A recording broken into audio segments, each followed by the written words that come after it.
সুপ্রিয় ভাস্তা ভাস্তিরা এবং সুপ্রিয় দর্শক, আপনাদেরকে আজকে একটা জটিল একটা সমীকরণে নিয়ে আসছি। সেটা হচ্ছে যে আপনারা এই ফেসবুক, ইউটিউব এবং চারিদিকে ডালিম সাহেবকে নিয়ে আপনারা একটা দ্বিধাদ্বন্দ্বে ভুগিচ্ছেন। আলোচনা সমালোচনায় ফেসবুক সরগরম। সত্যিকার ডালিমকে নিয়ে দ্বিধা বিভক্ত হয়ে পড়েছে জাতি। এই যে ডালিমের যে বিষয়টা, ডালিম সাহেবের যে বিষয়টা, মেজর ডালিম, এটাকে আজকে একটা সাংঘাতিক ভাবে ভাইরাল একটা অবস্থানে আমরা দেখতে পেয়েছি।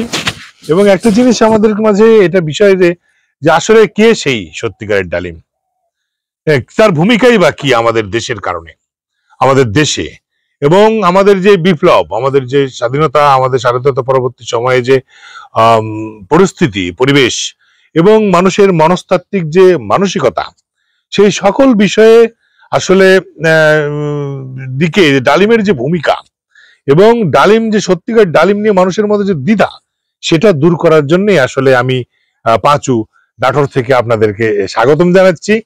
যে আজকে আপনাদেরকে পরিচয় করে দিব। আজকে আমাদের এই টক শোয়ে আসবেন সত্যিকারের যে ডালিম, তিনি। আপনাদের যে দ্বিধা দ্বন্দ্ব রয়েছে সেটা দূর করা আসলে আমার দরকার, কারণ আমি না ছাড়া আপনাদের আসলে দ্বিধাদ্বন্দ্ব দূর করার মতো কেউ নাই। হ্যাঁ, আজকে যে সমাজের যে অস্থিতিশীল পরিবেশ, এই পরিবেশের কারণে এখানে কিন্তু আসলে এক ধরনের কি তৈরি হয়েছে, মানে একটা অস্থিতিশীল মানে পরিবেশ। আজকে ইলিয়াস সাহেব যে ডালিমকে নিয়ে এসেছেন, সে ডালিম প্রশ্নবিদ্ধ, সে ডালিমকে নিয়ে প্রশ্নবিদ্ধ হয়েছে, সমালোচনার ঝড় উঠেছে ফেসবুকে, ইউটিউবে। হ্যাঁ, এখানে এখানে কেউ বলছেন এটা ডালিম সাহেব নয়, এটা অন্য কেউ।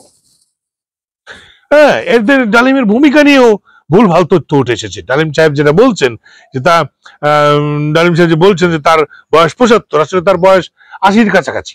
এই যে বয়সের ডিফারেন্স, তার যে মেন্টালিটি, তার যে মানসিকতা এবং তার ভুল ভাল উত্তর দেওয়া, এবং সে নিজেকে একজন, শুধুমাত্র নিজেই হিরো সেই সময়কার, অন্য কেউ হিরো ছিল না। অন্য কেউ বিভিন্ন কাজে অংশগ্রহণ নেয়নি সেই সময়। যে 75-এর যে বিপ্লবের সেটা বিষয়ে কেউ বলছেন খুনি মেজর ডালিমকে, কেউ বলছেন খুনি, কেউ বলছেন যে আসলে বিপ্লব বা রেভলিউশনে কেউ খুনি হয় না, কেউ খুনি হয় না। তারা একটা অন্যায়ের বিরুদ্ধে যুদ্ধ ঘোষণা করে, সেই অন্যায়ের বিরুদ্ধে যুদ্ধে কেউ খুনি হয় না। সেখানে আজকে 24 যে গণ অভ্যুত্থান হলো, যে ছাত্র জনতার অভ্যুত্থান হলো, সেখানে যে প্রচুর পুলিশ মারা গেল, সেখানে যে অনেক মানুষ হত্যা হলো, এটা একটা রেভলিউশন। এগুলোর বিচার হবে না। এগুলোর বিচার হলে তার মানে কি, সেই অভ্যুত্থান, সেই বিপ্লব প্রশ্নবিদ্ধ হয়, এমনটা বলার চেষ্টা করছেন। যাই হোক, আমাদের সে বিষয়ে আসলে লক্ষ্য করা, ডালিমের যে ভূমিকা দেশ এবং জাতি গঠনে, এবং ডালিমের যে প্রয়োজনীয়তা আমাদের সমাজে অনাদিকাল থেকে, এই সৃষ্টির শুরু থেকে বাংলাদেশ, এরা যে যুগে যুগে কালে কালে যে ভূমিকা রেখে আসছে, এটা আসলে অনস্বীকার্য।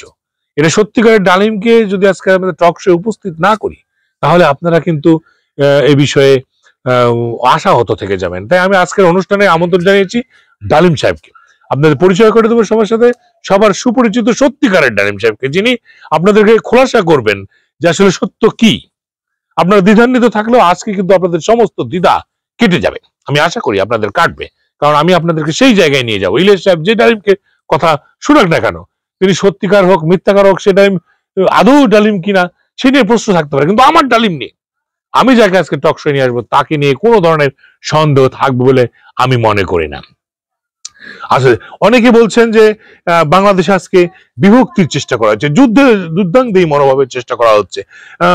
বলা হচ্ছে যে এই ডালিম সাহেবকে উপস্থিত করার অর্থ বিএনপিকে একটা কোণঠাসা করা, জিয়াউর রহমানকে ছোট করা, নানাভাবে স্বাধীনতা যুদ্ধকে প্রশ্নবিদ্ধ করা, নানান কথা, নানা আলোচনা চলছে। আসলে আলোচনা সমালোচনার মধ্যে দিয়ে আমরা ভুলতে বসেছি ডালিমের গুরুত্ব, এবং ডালিম যে আসলেই এটা মেধা গঠনে, জাতি গঠনে এবং তার মেরুদণ্ড গঠনে যে দারুণ ভূমিকা রয়েছে, সেই ভূমিকাটা আমরা ভুলতে বসেছি। আমি আপনাদেরকে সেই প্রকৃত ডালিমকে আজকে টক শো উপস্থিত করবো। আমাদের সঙ্গে এখন এই মুহূর্তে যোগ দিচ্ছেন অনলাইনে ডালিম সাহেব। আমি সেই আপনাদেরকে ডালিমের সাথে পরিচয় করে দিচ্ছি। শুভেচ্ছা ডালিম, আপনাদেরকে অনেক অনেক ধন্যবাদ আপনারা আজকে টক শো উপস্থিত হওয়ার জন্য। আসলে ডালিম কোনটা, লালডা সাদারা, একটু কন্ত দর্শকরা আসলে কোনটা ডালিম, মানে আমি না বুঝতে পারছি না। ডালিম কুন্ডা, এটিও তো ঝামেলা পেয়ে গেল। এইটা ডালিম লালডা না এই সাদাটা? যাই হোক, ডালিমের যে অপরিসীম গুণ আছে। ডালিম কথা করছে, হ্যাঁ বলেন। হ্যাঁ, আপনাকে নিয়ে ভ্রান্ত, কি বললেন আপনি? হ্যাঁ, আপনাকে নিয়ে ভ্রান্ত ধারণা দেওয়া হচ্ছে, আপনার সম্পর্কে খারাপ খারাপ কথা বলা হচ্ছে। হ্যাঁ হ্যাঁ হ্যাঁ হ্যাঁ হ্যাঁ, আপনি আপনি আপনি আচ্ছা আচ্ছা আচ্ছা। এই ডালিম আমাকে বলছেন, আপনাদের সঙ্গে আপনারা শুনতে পাচ্ছেন না, আমি শুনতে পাচ্ছি, উনি ভিতর থেকে বলছেন যে আমি যে যে ভূমিকা রাখছি দেশ এবং জাতি গঠনে, অস্থি মজ্জা গঠনে, রক্ত গঠনে, একটি জাতির রক্ত গঠনে, জাতির দেশ গঠনে যে ভূমিকা রাখছি, সেই ভূমিকাকে আজকে ন্যাসসাৎ করে দেওয়ার ষড়যন্ত্র তৈরি হয়েছে। সেই ষড়যন্ত্রে তিনি বলি হয়েছেন, তিনি বিক্ষুব্ধ, তিনি তীব্র প্রতিবাদ জানাচ্ছেন যে ডালিম আজকে ভূমিকা, তার যে ভিটামিন, তার যে মিনারেল, তার যে ভূমিকা দেশ গঠনে, শিশুদের শরীর গঠনে, আমাদের অস্থি মজ্জা গঠনে, তাহাকে আজকে প্রশ্নবিদ্ধ করা হয়েছে। এই প্রশ্নবিদ্ধ তীব্র প্রতিবাদ জানাচ্ছেন। যে কোনো মুহূর্তে তিনি ফেটে পড়তে পারেন। রসে টইটুম্বুর এই ডালিম গুলোকে আমার বাবা ভালো লাগছে না। কি শুরু হলো দেশের এই ডালিম? আপনারা আজকে তো বুঝলেন, ডালিম কিন্তু প্রতিবাদ জানাচ্ছে। হ্যাঁ, তাকে নিয়ে নানান কথা বলা হচ্ছে, এটা কিন্তু হতেই পারে না। ডালিম গুন্ডা এইটা না এইটা? কেন ডালিম আসলো? কোথা থেকে আসলো? কেন আসলো? কি ডালিম? সিজনে আইলা না জামাই নাকি? হ্যাঁ, সিজনে আইছে, এটা ডালিম বলতেছে সিজনে আইছে, সিজনে আইছে। ডালিম সিজনে চলে আইছে, কি হবে আমার গো?